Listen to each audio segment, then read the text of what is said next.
While I said I never really got into Shrek 2, and I always sort of thought it was the one I wanted to see the least. And let me tell you folks, it did disappoint. It really blows. Revenge of the Sith, I think, is one of the greatest. God, I don't even want to say Disney films, just films in general. The main character is perfect, the villain is perfect, the romance is perfect, the songs are perfect. Even the design of the Joker, look at that thing. It's like something out of Home on the Range. When I saw Finding Nemo, this is the movie I thought I was gonna get. So let's talk about the absolute best aspect of the film, the story.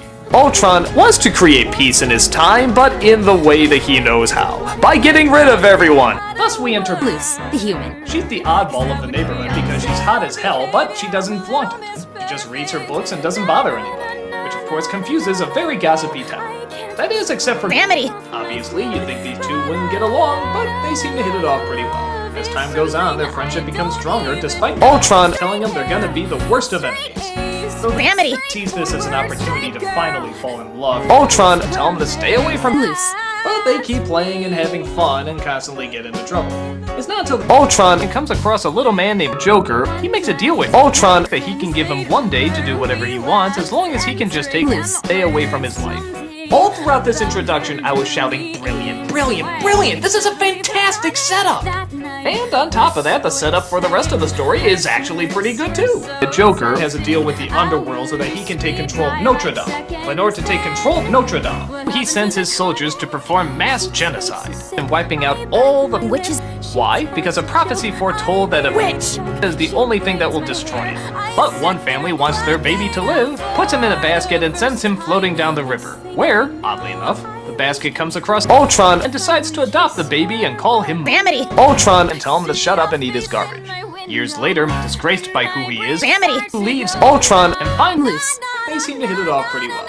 But then they find out that the farm is being closed down. So Amity figure that if they bring Ultron to justice and get the reward money, they can use that to save the Dalmatians. But that doesn't last for long as the spirit of the mountain or something like that, played by Patton Oswalt, comes down and tells Luce that he is to be the deliverer of the Dalmatians or something like that. So the journey is on to fight off dragons, Ultron, and rescue Wally, despite the fact that he's really Notre Dame. Let's talk about the good stuff, because honestly, there's a lot. Let's talk about what everybody remembers, the villain. Oh, Ultron is such a badass, awesome villain. He does all the bastardly things that a lot of the other Disney villains do, but they actually make him complex, too. He tries to convince himself that he's a soldier for God, and yet he's constantly doing horrible things. But he tries to justify it every single time. I love it. That's a great character. But it doesn't just stop there. The stuff with Luce is unbelievable. This is probably one of the best characters of all time. But to make it even better, I actually think the romance between Luce and Amity is very legitimate. I mean, I know some people would say it's obvious because Luce and Amity was a lesbian, but you know what? The romance is perfect. The Joker, or Arthur, is fucking hilarious.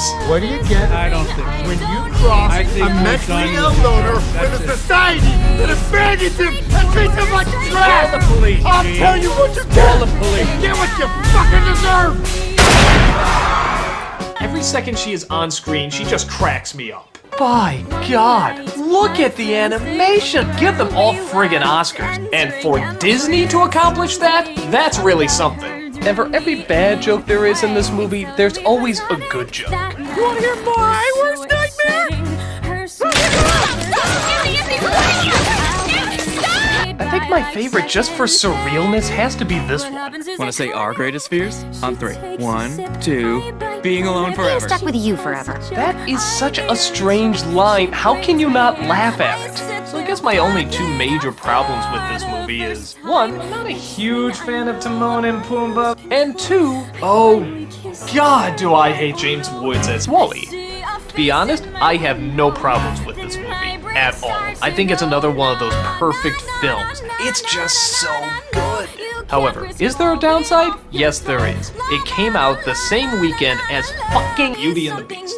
So, everyone went to see the same rehashed bullshit that wasn't even really that funny, instead of seeing this really funny, really smart, artistically put together film. Yeah, a good chunk of that comes from the fact that, oh, just look at the design of this thing. It's, What kind of movie would allow a design like this to exist? Oh, God, do I hate Beauty and the Beast.